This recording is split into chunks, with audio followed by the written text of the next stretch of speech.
Zuaid adalah perempuan yang menjadi ibu susu Nabi Muhammad SAW. Selama Muhammad kecil bersamanya, Halimah bisa merasakan berkah yang mengiringi Muhammad dan mengundang decak kagum orang-orang. Dikisahkan bahwa saat pertama kali menggendong Muhammad kecil, Halimah seakan tidak merasa repot karena mendapat beban lain selain anaknya sendiri dan juga barang-barang bawaannya. Bahkan tatkala ingin menyusui Muhammad kecil, air susunya menjadi banyak. Muhammad kecil dan bayinya pun bisa menyusu hingga kenyang dan terlelap. Padahal sebelumnya Halimah beserta suami tidak bisa tidur sebab mengurusi bayi mereka yang rewel.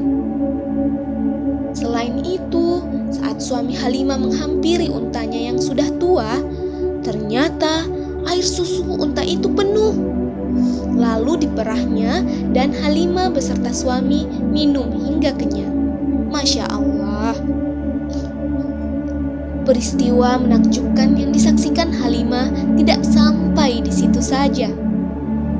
Setelah menempuh perjalanan jauh dari Mekah menuju tempat tinggalnya di daerah Bani Sa'd, lagi-lagi Halimah kagum dengan apa yang dilihatnya.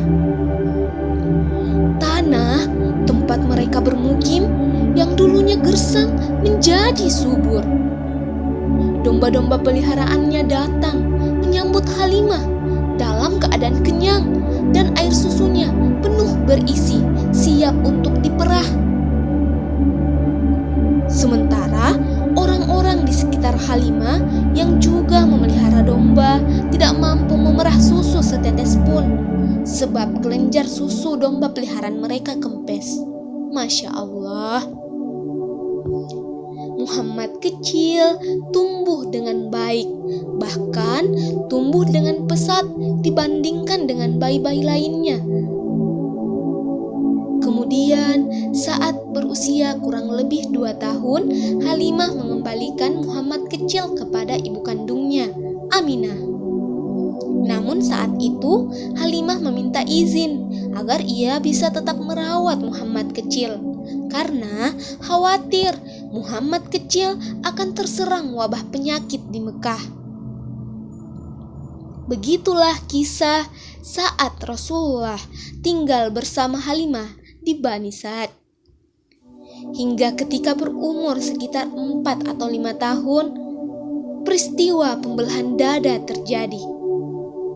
Peristiwa inilah yang membuat Halimah memutuskan untuk memulangkan Muhammad kecil ke keluarganya